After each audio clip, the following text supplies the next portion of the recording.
இறை வார்த்தையில் இணைவோம், நம் ஆன்மீகத்தை பலப்படுத்துவோம். கிறிஸ்துவில் பிரியமான அன்பு சகோதர சகோதரிகளே, ஆண்டின் பொது காலத்தின் 5வது வாரம் திங்கட்கிழமை இன்று அன்னையாம் திரு அவை நம்முடைய ஆன்மீக சிந்தனையாக கொடுத்திருக்கும் நற்செய்தி வாசகம் மார்க் எழுதிய நற்செய்தி 6ஆம் அதிகாரம் இறைவார்த்தை 53 முதல் 56 முடிய. இந்த நற்செய்தி வாசகம் எதை பற்றி நமக்கு சிந்திக்க அழைப்பு கொடுக்கிறது என்றால், இயேசுவின் பணிவாழ்விலே சந்தித்த நிகழ்வுகளில் இந்த நிகழ்வு ஒரு மாறுபட்ட நிகழ்வாகவும், ஒரு முக்கியமான அவருடைய பணி வாழ்வில் சந்திக்கக்கூடிய நிகழ்வாகவும் காணப்படுகிறது. ஏனென்றால் இன்றைய நற்செய்தி வாசகம் ஒட்டுமொத்தமாக அவருடைய புதுமையினுடைய மகத்துவத்தை பற்றி பேசுகிறது.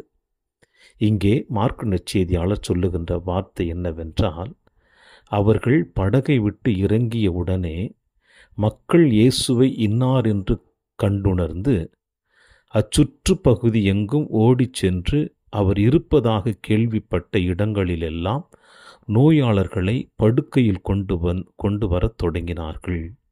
மேலுமாய் அவர் கடந்து போகின்ற வழியிலே அந்த நோயாளர்களை படுக்க வைத்ததும், ஒரு சிலர் அவருடைய மேலுடையை தொட்டாவது நான் குணம் பெறுவேன் நம்பிக்கையோடு அவரை தொட்டார்கள் என்று இங்கே மார்க் நற்செய்தியாளர் பதிவு செய்கிறார். பிரியமான சகோதர சகோதரிகளே, ஆண்டவர் இயேசு கிறிஸ்துனுடைய அந்த 3 ஆண்டு பணி வாழ்விலே யூத சமுதாயமாக இருக்கட்டும், கலிலேய பகுதியாக இருக்கட்டும், சுற்று வட்டார எத்தனையோ பகுதிகளில் எத்தனையோ மருத்துவர்கள் இருந்தார்கள், எத்தனையோ புதுமைகளை செய்யக்கூடியவர்கள் கூட இருந்தார்கள் என்று சொல்லப்பட்டது.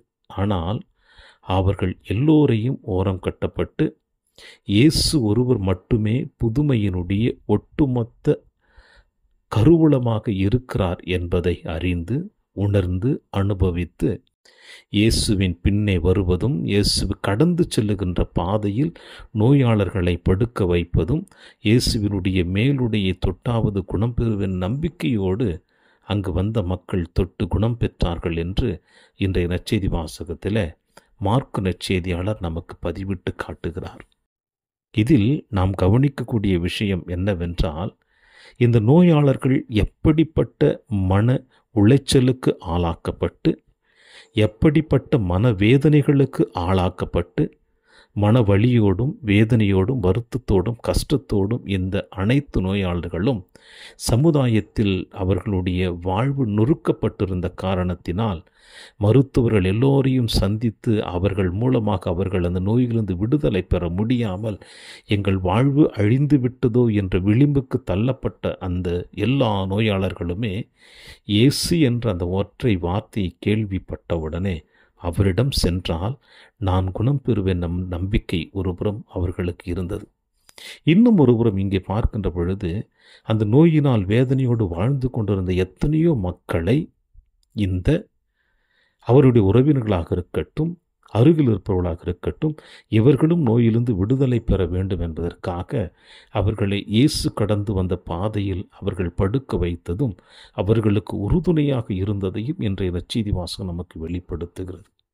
பிரியமான அன்பின் சகோதர சகோதரிகளே, ஒரு விதத்தில் நாம் பார்க்கின்ற பொழுது இந்த நோயினால் வேதனையால் ஒவ்வொரு நாளும் வருத்தத்தோடு வாழ்ந்து கொண்டிருக்கின்ற எத்தனையோ மக்களைப் போல நாமும் பாதிக்கப்பட்டவர்களாகத்தான் இருந்து கொண்டிருக்கின்றோம். இப்படி பாதிக்கப்பட்டு ஓரம் கட்டப்பட்டு சமுதாயத்தில் உடைந்து உருகுலைந்து வாழ்ந்து கொண்டிருக்கின்ற நம்முடைய உள்ளத்தின் ஆழத்திலே ஏன் நாம் பல நேரங்களில் இயேசுவை தேடாமல், இயேசுவை சந்திக்காமல், இயேசுவை தாண்டி பிற இனத்து மக்களையோ பிற தெய்வங்களையோ இப்படிப்பட்ட தவறான சிந்தனைகளோடு வாழ்ந்து கொண்டிருக்கின்ற மக்களைத்தான் நாம் தேடி அலைந்து கொண்டிருக்கின்றோம் என்று இயேசு அழகாக சொல்லுகிறார். இயேசுவை தேடிச் சென்ற மக்களும் சொல்லுகிறார்கள், இயேசு ஒருவரே நம் எல்லா நோய்களுக்கும் மன உளைச்சலுக்கும் வேதனைகளுக்கும் ஒரு சிறந்த மருத்துவராக, சிறந்த ஆலோசகராக அவர் நமக்காக காத்து கொண்டிருக்கிறார் என்று. எனவே இப்படிப்பட்ட அற்புதமான வாய்ப்பை நாம் நழுவ விட்டு மீண்டும் மீண்டுமாய் நாம் பலவிதமான வேலைகளிலும் பலவிதமான வழிகளிலும் இயேசுவை நிராகரித்து கொண்டு வாழ்ந்திருந்தோம் என்றால் எப்பொழுதுமே நம்மால் எந்த விதமான ஆரோக்கியத்தையும் பெற முடியாது என்பதை இன்றைய நற்செய்தி வாசகம் நமக்கு அழகாக தெளிவாக படம் பிடித்து காட்டுகிறது. அதோடு சேர்ந்து இந்த நோயினால் வேதனையால் இருந்த எத்தனையோ மக்களை இயேசுவின் அருகிலே அழைத்து வந்த மக்களைப் போல நாமும் உதவிக்கரம் தேடுகின்றவர்களுக்கு நம்முடைய உதவிக்கரத்தை நீட்ட வேண்டக்கூடியவர்களாக இருக்கின்றோம். இயேசு நமக்கு கற்றுக் கொடுத்தது இதுதான். 3 ஆண்டுகள் இந்த மண்ணுலகிலே பணி செய்து கொண்டிருக்கின்ற பொழுது எப்படிப்பட்ட வாழ்ந்து கொண்டிருந்தாலும் நம்முடைய உள்ளத்தின் ஆழத்திலிருந்து உதவி என்கின்ற மனப்பான்மை எழவில்லை என்றால் நாம் அனைவருமே ஒரு மனிதர்களாக வாழ்வதற்கு தகுதி அற்றவர்கள் என்பதைத்தான் இயேசு நமக்கு வேறு விதமாக அழகாக படம் பிடித்து காட்டி கொடுத்தார். எனவே நம்முடைய வாழ்விலே உதவி செய்யக்கூடிய மனப்பக்குவம் எப்பொழுது நம்முடைய உள்ளத்தின் ஆழத்தில் எழுகிறதோ அப்பொழுதுதான் நாம் கிறிஸ்துவை பிறருக்கு நம் சொல்லிலும் செயலிலும் வெளிப்படுத்தக்கூடியவர்களாக இருக்கிறோம் என்பதை இன்றைய நற்செய்தி வாசகம் நமக்கு அழகாக படம் பிடித்து காட்டுகிறது. எனவே இயேசுனுடைய வார்த்தைகளை ஏற்றவர்களாக, உதவி செய்யக்கூடியவர்களாக, நோயாக இருந்தாலும் மன வருத்தங்களாக இருந்தாலும் இயேசுவை மட்டும் தேடக்கூடியவர்களாக நம் வாழ்க்கை பயணத்தை தொடர்ந்தோம் என்றால் நாமே இந்த மண்ணுலகில் இயேசுவின் சிறந்த சீடர்களாக வாழ்வோம் என்ற நம்பிக்கையோடு தொடருவோம் என்ற நாளிலே இறையாசிர் என்றும் உங்களோடு.